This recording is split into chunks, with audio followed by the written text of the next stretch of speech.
नमस्कार, आपके साथ मैं हूं दीपशिखा भारद्वाज और आप देख रहे हैं न्यूज स्टेट। हमारे बुलेटिन सवेरे सवेरे में आपका स्वागत करती हूं। और चलिए बुलेटिन की शुरुआत हम करेंगे सबसे पहले बड़ी खबर के साथ। और बड़ी खबर आपको बता दें, जहां सोनभद्र खनन हादसे से जुड़ी एक खबर है। तो रेस्क्यू टीम ने 3 और शव बरामद कर लिए हैं। अब तक 3 शवों को बरामद किया गया है। कई मजदूरों के दबे होने की आशंका है। एनडीआरएफ और एसडीआरएफ का रेस्क्यू अभियान जारी है और मौके पर कई थानों की पुलिस फोर्स भी मौजूद है। पत्थर की खदान धंसने से हादसा हुआ।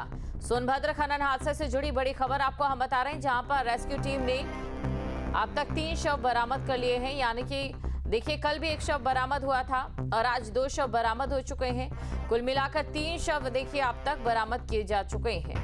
एनडीआरएफ और एसडीआरएफ का रेस्क्यू अभियान जारी है। और खबर पर अधिक जानकारी के साथ संवाददाता जितेंद्र हमारे साथ जुड़ चुके हैं। जितेंद्र, देखिए रेस्क्यू ऑपरेशन जारी है, लेकिन जैसे जैसे समय बढ़ रहा है वैसे वैसे उम्मीदें कम होती नजर आ रही है। जी देखिए, बता दूं, जिस तरह से घटना शनिवार की दोपहर से प्रकाश में आया है, उसके बाद जो परिजन थे उनके हड़कंप मचा हुआ है। जिला प्रशासन की लगातार भागदौड़ मौके पर बनी हुई है। जो भी अधिकारी थे, चाहे डीजी जो वाराणसी, चाहे कमिश्नर मिर्जापुर, डीआईजी, सभी लगातार कैंप करके स्थिति का जायजा ले रहे हैं। और अब तक इसमें 4 शवों को रिकवर किया गया है। मैं आपको फिर से बताना चाहूंगा कि 1 शव शनिवार की रात में और 1 शव कल रात में और भोर में 2 शव और कुल मिलाकर 4 शवों को रिकवर किया गया है रेस्क्यू टीम ने। और अभी तक वहाँ दिन रात वहाँ पे रेस्क्यू ऑपरेशन जारी है। जो उसके परिजन है वो जैसे उनको सूचना मिल रही है वो मौके पर आकर जो शवों की शिनाख्त भी कर रहे हैं, क्योंकि शव की बहुत उच्च स्थिति में आ गए हैं छत में। क्योंकि जब पहाड़ मलबा वलबा गिरता है तो जाहिर सी बात है कि थोड़ा सा उनकी पहचान करने में दिक्कत होती है। तो पुलिस भी लगातार पहचान करा रही परिजनों से और अब तक 4 शवों को बरामद किया गया है। जी तो बिल्कुल दर्शकों को भी ये जानकारी दे देते हैं। अब तक देखिए 4 जो शव है वो बरामद कर लिए गए हैं। और इसी के साथ देखिए कितना समय और लग सकता है इस ऑपरेशन को लेकर। देखिए, बताना चाहेंगे कि जैसा कि एक पहाड़ का बड़ा मलबा गिरा था, तो धीरे धीरे जो समय बीत रहा है बड़ा जो कष्टदायी है। लेकिन जो मलबा है उसे तोड़ने का काम और पत्थर को हटाने का काम लगातार मशीनें कर रही हैं। वहाँ पे 9 मशीनों को लगाया गया है। 3 मशीनें तोड़ने का काम कर रही हैं, 9 पॉकलैंड मशीन मलबा हटाने का काम कर रही है। तो कार्य वहाँ ऑपरेशन का युद्ध स्तर पे चल रहा है। लेकिन यह है कि बड़ा मलबा है तो थोड़ा सा दिक्कतें आ रही हैं उनको, जो पत्थर है वो। जी देखिए, सीएम योगी आदित्यनाथ की ओर से भी इस पूरे मामले पर संज्ञान लिया गया है। अब क्योंकि शव भी यहां पर बरामद होने शुरू हो चुके हैं, ऐसे में प्रशासन की ओर से किसी प्रकार की कोई जो मदद पीड़ित परिवारों को। जी जितेंद्र।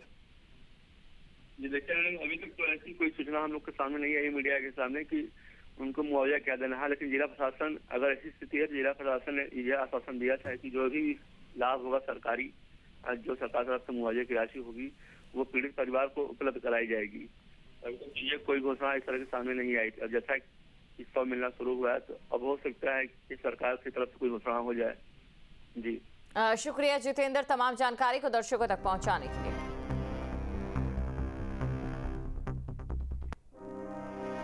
और कानपुर देहात से इस वक्त की बड़ी खबर, प्लास्टिक फैक्ट्री में लगी भीषण आग। आग से फैक्ट्री में मची अफरा तफरी। कई मजदूरों ने दौड़कर बचाई जान। फायर ब्रिगेड और पुलिस मौके पर पहुंची। कड़ी मशक्कत के बाद आग पर काबू पाया गया। अकबरपुर कोतवाली क्षेत्र के जैनपुर इंडस्ट्रियल एरिया की घटना है।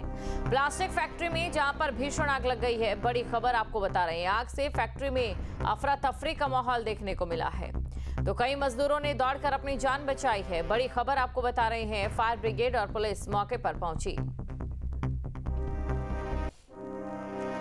और मेरठ में एक महिला ने अपने पति पर 24 घंटे निगरानी, मारपीट और शक करने का आरोप लगाया है। महिला का ये कहना है कि घर में जगह जगह कैमरे लगाए गए हैं और आए दिन उत्पीड़न होता है। महिला ने बताया कि उसकी 3 साल पहले शादी हुई, जबकि 1 साल पहले उसे पता चला कि आरोपी की पहले से शादी हो चुकी है। पीड़िता का ये कहना है कि आरोपी उसके साथ रोज मारपीट करता है। तहरीर मिलने पर पुलिस ने मुकदमा दर्ज कर अब जांच शुरू कर दी है। देखिए, थाना ब्रह्मपुर पुलिस को एक महिला द्वारा तहरीर दी गई थी कि उनके जो पति उनके साथ मारपीट करते हैं। इस मामले का त्वरित संज्ञान लेकर पुलिस द्वारा मुकदमा सुसंगत धाराओं में पंजीकृत किया गया है जिनके पति हैं अभी फरार चले हैं, बिहार में उनकी लोकेशन मिल रही है, उन्हें भी बुलाया गया है और मामले की पूरी जानकारी की जा रही है और जानकारी जो भी तथ्य सामने आएंगे उसके अनुसार इस पर आवश्यक कार्रवाई की जाएगी। और निषाद पार्टी के राष्ट्रीय अध्यक्ष और यूपी के कैबिनेट मंत्री संजय निषाद ने गोरखपुर के ब्रह्मपुर ब्लॉक में 50 करोड़ रुपए की जन कल्याणकारी योजनाओं का लोकार्पण शिलान्यास किया। इस दौरान मीडिया से बातचीत में संजय निषाद ने बिहार चुनाव और लालू परिवार में बढ़े विवाद समेत तमाम मुद्दों पर अपनी राय रखी। बिहार में एनडीए की जीत पर खुशी जताते हुए उन्होंने कहा कि बिहार जैसा जनादेश पूरे देश में आएगा। 2027 में उत्तर प्रदेश में एक बार फिर योगी आदित्यनाथ के नेतृत्व में सरकार बनेगी।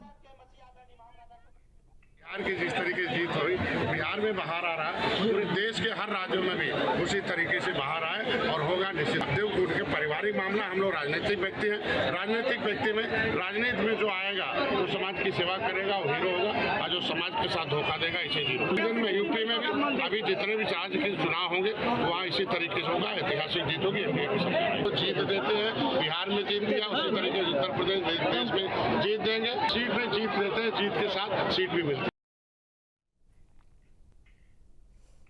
सरदार वल्लभ भाई पटेल की 150वीं जयंती के अवसर पर सिद्धार्थनगर के इटावा विधानसभा में 8 किलोमीटर लंबी विशाल एकता पदयात्रा निकाली गई और इस पदयात्रा का नेतृत्व इटावा के पूर्व विधायक और पूर्व बेसिक शिक्षा मंत्री सतीश द्विवेदी ने किया। महादेव गुरहु चौराहे के शिव मंदिर से शुरू होकर ये पदयात्रा इटावा तहसील मुख्यालय तक पहुंची और यहां हजारों कार्यकर्ताओं और बीजेपी नेताओं ने शक्ति प्रदर्शन किया।